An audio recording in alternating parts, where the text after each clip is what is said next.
Bismillahirrahmanirrahim. Assalamualaikum warahmatullahi wabarakatuh. Alhamdulillahirabbil alamin. Wassalatu wassalamu ala asrofil anbiya'i wal mursalin sayyidina wa maulana Muhammadin. Amma ba'du. Saudara-saudara sekalian yang kami hormati, di kesempatan yang berbahagia ini kita akan membahas terkait dengan pernak-pernik pernikahan. Insya Allah di kesempatan ini Ustadz Aris Munandar akan berbagi terkait dengan hal-hal tersebut, antara lain hukum nikah dan motivasi menikah. Ada banyak hal yang memang nanti kita akan dapatkan dari beliau. Insya Allah sangat bermanfaat bagi kita sebagai umat manusia, sebagai umat muslim yang akan dan sedang menjalani pernikahan yang sudah berjalan selama ini. Di kesempatan yang berbahagia ini, Ustadz Aris akan menyampaikan terkait hal tersebut. Kami persilahkan. Assalamualaikum warahmatullahi wabarakatuh. Alhamdulillah wassalatu wassalamu ala rasulillah wa ala alihi wa sahbihi wa man tabi'ahum bi ihsanin ila yaumidin wa ba'du. Pemirsa yang berbahagia, dalam kesempatan kali ini adalah pertemuan pertama dari serial pembahasan tentang hukum-hukum keluarga. Dan di pertemuan pertama ini kita akan membahas tentang masalah hukum pernikahan. Kaum muslimin rahimani wa rahimakumullah, berkaitan dengan masalah hukum asal pernikahan, maka kita jumpai ada beberapa pendapat ulama tentang hal tersebut. Sebagian ulama berpendapat bahasanya hukum asal pernikahan adalah mubah, karena mereka menilai bahasanya pernikahan itu sebagaimana makan, sebagaimana minum, yang intinya adalah kenikmatan, kelezatan. Kalau makan dan minum adalah kenikmatan makanan, sedangkan pernikahan adalah kenikmatan hubungan biologis. Di sisi yang lain, terdapat juga sebagian ulama, tepatnya mazhab Zahiri, yang menyatakan bahasanya hukum asal menikah adalah wajib. Mereka melihat adanya perintah dari Nabi Shallallahu Alaihi Wasallam untuk menikah, dan mereka merasa tidak ada dalil yang memalingkan hukum wajib ini kepada hukum yang lain, sehingga atas dasar itu mereka berpandangan bahasanya hukum asal menikah adalah sebuah kewajiban. Dan pendapat yang paling tepat dalam masalah ini, hukum asal dari menikah adalah satu hal yang dianjurkan, satu hal yang hukumnya mustahab. Mengingat terdapat banyak dalil dari Al-Quran dan hadis Nabi Shallallahu Alaihi Wasallam yang memotivasi manusia, mendorong dan mentarghib manusia untuk menikah. Terdapat banyak dalil tentang hal tersebut, dan di antara dalil-dalil yang menunjukkan anjuran dan semangat anjuran untuk menikah adalah berbagai dalil, berbagai hadis yang menunjukkan pentingnya memiliki anak yang soleh. Di antaranya hadis yang terkenal di tempat kita, yaitu sabda Nabi Shallallahu Alaihi Wasallam yang diriwayatkan oleh Muslim dari sahabat Abu Hurairah radhiallahu anhu, "Idza matal insanu inqata'a amaluhu illa min thalathin." Jika seorang itu meninggal dunia, maka putus sudah kesempatan dia untuk beramal. Maka tidak ada baginya harapan untuk tambah ganjaran dan pahala, kecuali orang yang ada padanya tiga hal: sedekah yang mengalir terus pahalanya, ilmu yang selalu diambil manfaatnya meskipun orang yang mengajarkan telah meninggal dunia, dan yang ketiga awwaladin sholihin yada'u lahu, atau anak soleh yang rajin mendoakan orang tuanya. Maka di sini Nabi Shallallahu Alaihi Wasallam memotivasi kita agar memiliki amal yang tetap terus mengalir ganjarannya meskipun kita telah meninggal dunia. Dan di antaranya adalah memiliki keturunan yang saleh anak yang soleh yang rajin mendoakan kedua orang tuanya. Dan tentu anak soleh tidaklah bisa didapatkan sekedar berangan-angan. Tidak mungkin orang itu saya bercita-cita punya anak yang soleh, akan tetapi dia tidak mau menikah. Saya ingin punya keturunan yang soleh yang mendoakan saya, namun menikah satu hal yang tidak ingin dia kerjakan. Tentu ini sama dengan orang yang pingin kenyang, pingin makan, namun tidak pingin kenyang, namun tidak mau makan. Tentu satu hal yang mustahil. Maka hadis ini adalah hadis yang memotivasi untuk menikah. Demikian juga hadis yang lain yang diriwayatkan oleh Bukhari dan Muslim dari sahabat Abdullah bin Mas'ud radhiyallahu anhu. Nabi SAW bersabda kepada para pemuda, ya ma'syarus sabab man istata'a minkumul ba'ah falyatazawwad. Wahai para anak muda, siapa saja di antara kalian yang sudah punya kemampuan finansial, maka hendaklah dia segera menikah.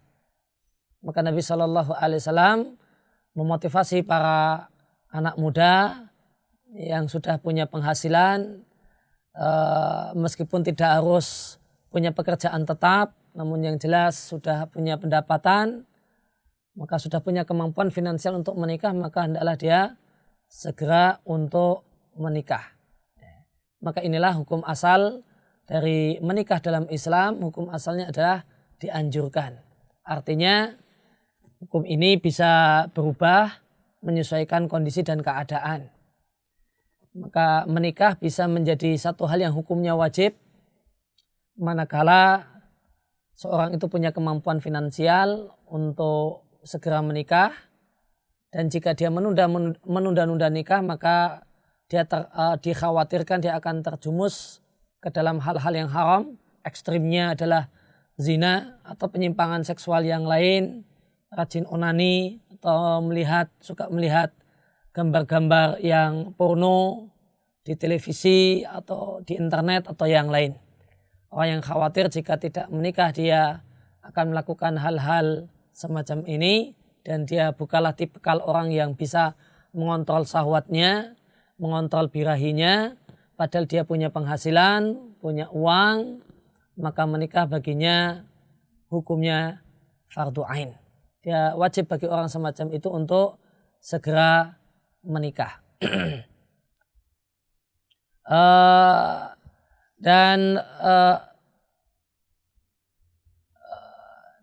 Berkaitan dengan masalah motivasi untuk menikah, maka Nabi SAW menyampaikan beberapa hadis yang menunjukkan manfaat untuk menikah, dan terutama menikahi wanita yang subur.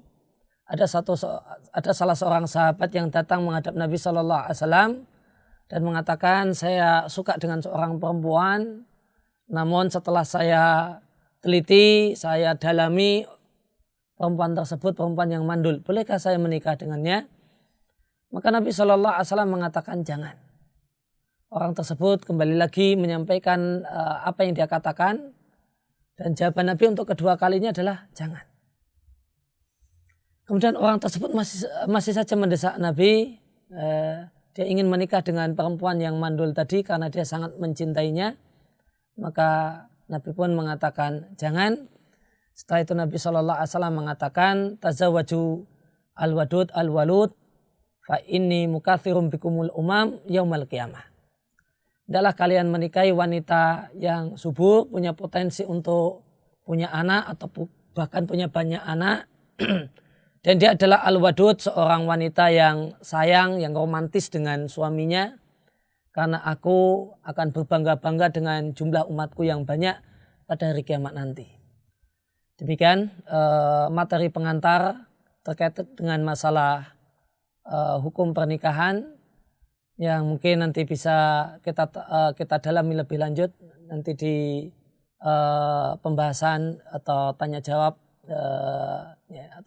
bisa kita dalami lebih lanjut di sesi tanya jawab. Terima kasih Ustadz. Terkait dengan apa yang tadi disampaikan Ustadz Aris, ada beberapa hal yang mungkin perlu kita pahami bersama bahwa hukum dasar menikah adalah dianjurkan Ustadz. Ada pertanyaan di mana banyak pemuda yang bisa dikatakan ngebet gitu Ustaz. Ngebet pengen cepat menikah gitu loh. Tapi mereka belum punya pekerjaan. Tadi disampaikan Ustaz bahwa memang mereka harus mempunyai pekerjaan. Katakanlah walaupun itu bukan penghasilan tetap, katakanlah pekerjaan tetap gitu loh. Bolehkah pemuda ini menikah tanpa mempunyai pekerjaan dalam hal yang lebih spesifik adalah pekerjaan tetap? Jika memang tidak diperbolehkan, bagaimana solusi terhadap itu? Ya, sebagaimana di hadis yang tadi telah kita kutip, kita sampaikan, Nabi memerintahkan kepada para pemuda untuk menikah ketika dia sudah memiliki ba'ah. Ba'ah itu kemampuan finansial. Kemampuan finansial di sini sebenarnya tidak harus identik dengan pekerjaan. Yang jelas, yang penting dia punya duit, entah datangnya dari mana, yang itu dia bisa gunakan untuk menafkahi istrinya, untuk membiayai pernikahan dan menafkahi istrinya.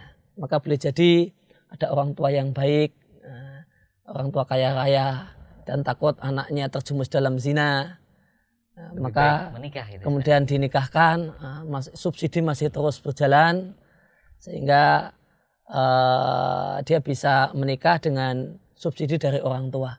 Nah, itu pada kondisi tertentu Ustaz. Tapi iya. apakah kemudian ketika memang orang tua mereka mampu, apabila tidak mampu apa yang harus dilakukan Ustaz? Ya. Kemudian untuk biaya finansial menikah di samping boleh jadi ada subsidi dari orang tua, boleh jadi juga ya ada penghasilan dengan pekerjaan. Yang penting semangat kerja, insya Allah kalau orang tua mau kreatif cari pekerjaan, peluang-peluang bisnis dan usaha, insya Allah akan dapat dan Allah akan bukakan jalan. Sebagaimana pepatah atau peribahasa orang Arab, jika ada tekad maka akan terbukalah jalan. Nah, maka tinggal keseriusan. Banyak orang yang menikah karena sebagian orang itu malas kerja karena belum ada yang ditanggung. Nah, ketika belum nikah dia kerja itu aras-arasan, bisnis itu juga seenaknya.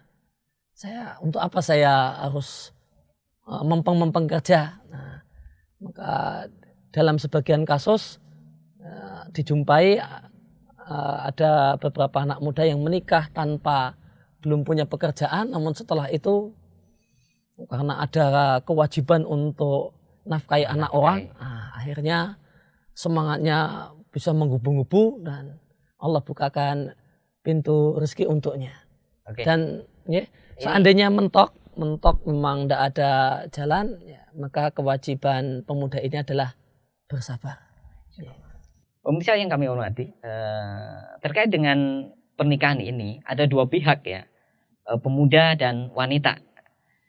Di mana wanita biasanya sebagai objek Ustadz. Ini ada permasalahan yang mungkin cukup menarik bahwa ada seorang wanita yang dalam hubungan sosial dia terhadap laki-laki, apakah itu dalam hal berpacaran atau mungkin dijodohkan dan lain sebagainya. Di perjalanan dia merasa dikecewakan oleh pasangan itu. Sampai pada keinginan di dalam hatinya bahwa dia tidak ingin menikah. Dia tidak akan menikah. Yang itu kemudian menjadi hal yang dia rasakan sampai pada waktu-waktu tertentu. Sehingga wanita ini, bolehkah dia meyakini bahwa dia tidak akan menikah sampai mati karena dikecewakan oleh seorang laki-laki atau mungkin pasangan dia pada saat dia berhubungan. Gimana Ustaz?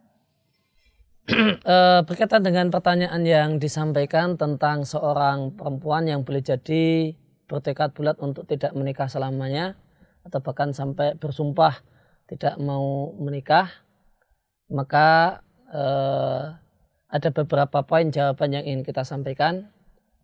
Yang pertama, kita sampaikan, perlu kita nasihatkan kepada wanita tersebut bahasanya dunia itu tidak seluas daun kelor. Dunia itu luas. tidak semua pria itu seperti apa yang pernah dia kenal yang bikin dia kecewa.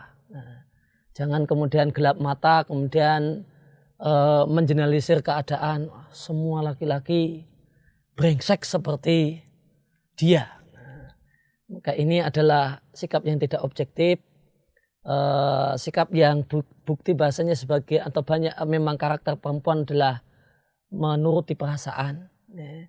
Tidak berpikir secara objektif sehingga akhirnya mukul rata kemudian mengeneralisir permasalahan.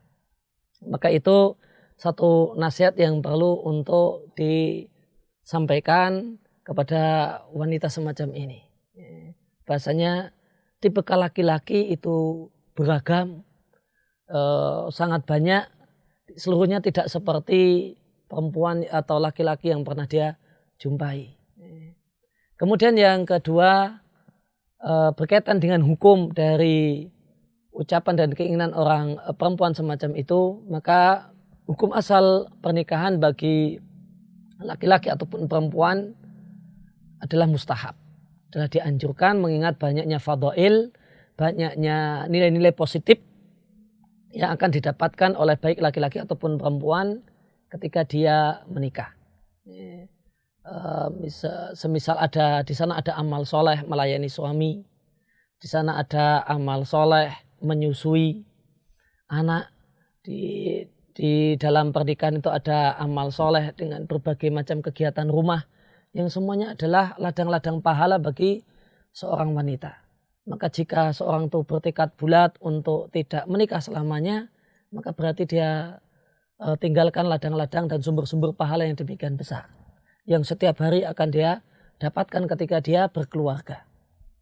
Meskipun kalau perempuan ini adalah perempuan yang bisa mengendalikan birahi, bisa mengendalikan syahwat biologis, sama sekali memang dia tidak akan ada keinginan karena kecewa yang demikian berat sampai memupuskan syahwat biologisnya, maka syahwat biologis hilang karena faktor psikologis, sehingga tidak ada kekhawatiran untuk terjerumus dalam penyimpangan-penyimpangan seksualitas, maka ya, boleh saja baginya punya tekad untuk tidaklah berdosa jika dia tidak menikah selamanya.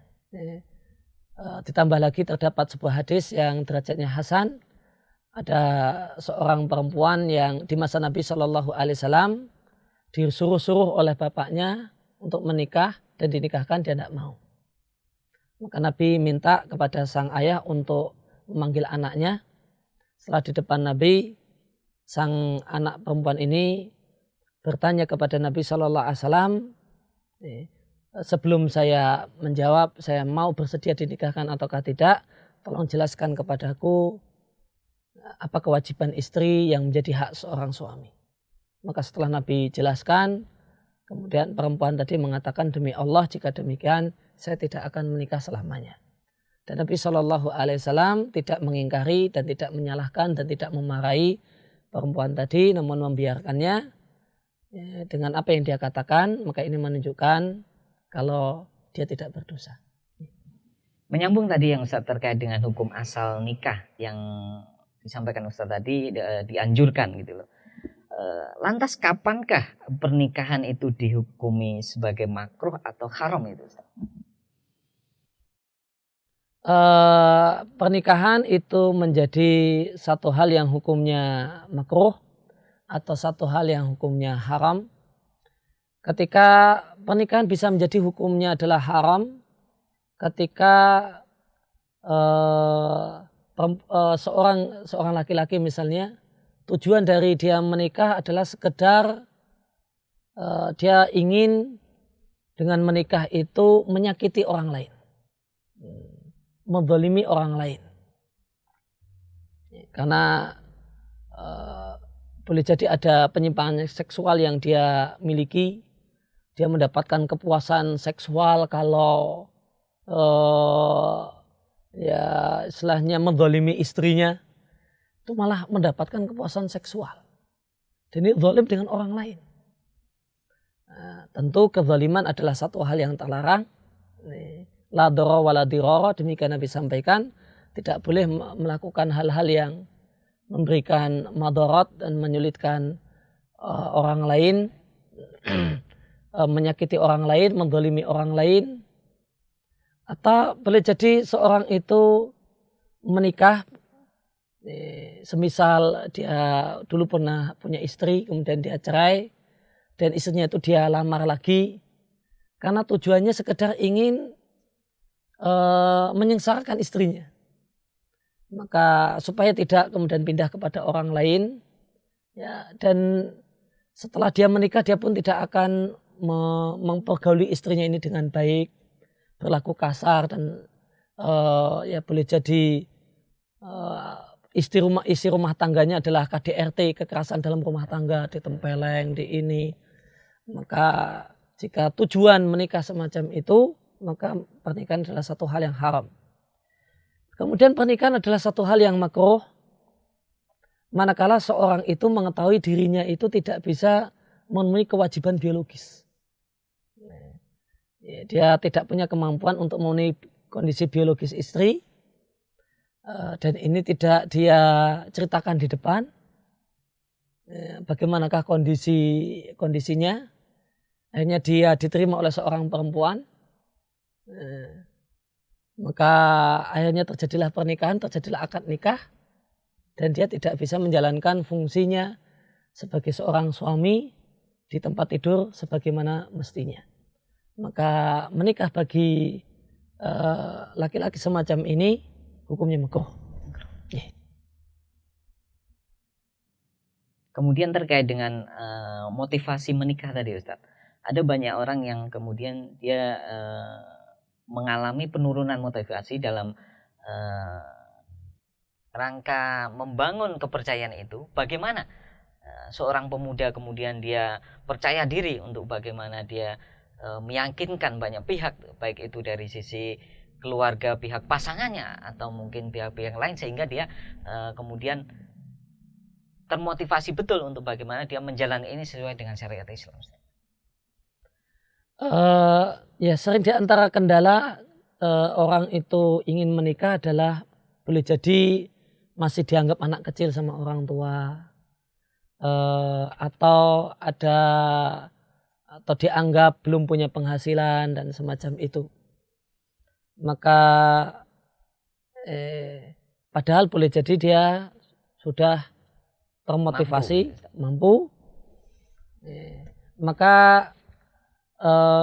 jika dijumpai kendala semacam ini, tentu sikap seorang muslim yang pertama adalah berdoa kepada Allah Subhanahu wa taala agar diberi kemudahan. Sebagaimana disebutkan dalam maka seorang muslim hendaknya memiliki prinsip doa silahul mu'min. Doa itu adalah senjata utama seorang yang beriman. Ini kalimat ini, doa adalah senjata orang yang beriman, adalah kalimat yang benar, meskipun kalau dinisbatkan kepada Nabi, dia adalah hadis yang palsu. Namun itu benar. Seorang muslim hendaknya mengadu kepada Allah Subhanahu wa taala atas berbagai kesulitan yang dia alami. Kemudian yang kedua yang dia lakukan adalah tentu membuktikan pada orang tua kalau dia sudah siap menikah. Dan di antara bentuk pembuktian dan meyakinkan orang tua kalau dia sudah mampu untuk menikah dan siap untuk menikah adalah melobi berkali-kali.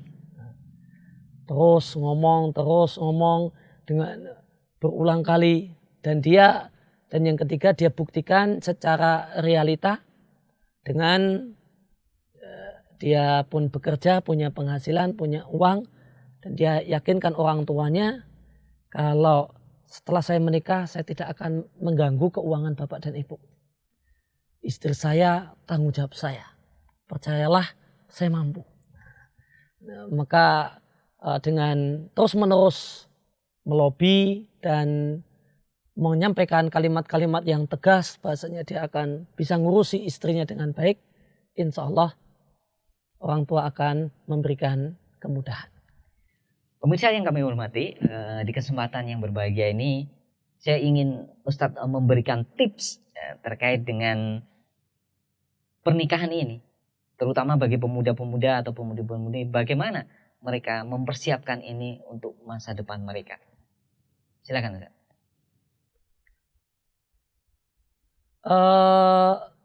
Tips untuk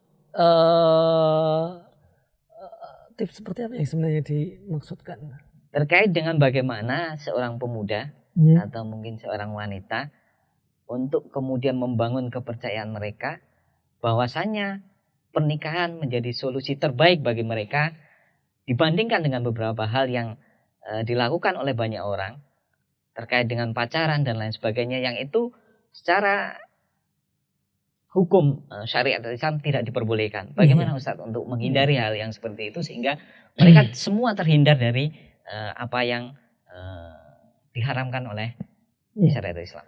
Maka menjadi kewajiban para pemuda dan para pemudi muslim dan muslimah adalah meyakini bahwasanya hubungan pernikahan yang terbaik itu adalah dengan jalan pernikahan. Dan untuk menikah jangan pasang target muluk-muluk. Saya harus punya mobil dulu, punya rumah dulu, punya ini baru menikah. Saya harus selesai S2 dulu, saya harus begini-begini dulu. Tinggalkan kriteria yang muluk-muluk untuk menikah. Dan demikian juga bisa dengan membaca berbagai tulisan atau hadis dan ayat yang lebih detail membahas tentang masalah manfaat pernikahan, maka sehingga ada semangat untuk menikah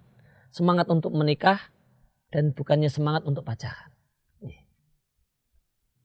Demikian pemirsa, di kesempatan yang berbahagia ini kita sudah mengetahui secara detail terkait hukum menikah dan juga motivasi bagi kita. Harapan kami bagi pemuda dan pemudi, mari kita tekadkan hati kita bahwasannya dengan menikah adalah solusi terbaik bagi kita untuk menjalankan syariat Islam dengan benar. Wabillahi taufik wal hidayah. Wassalamualaikum warahmatullahi wabarakatuh. Waalaikumsalam warahmatullahi wabarakatuh.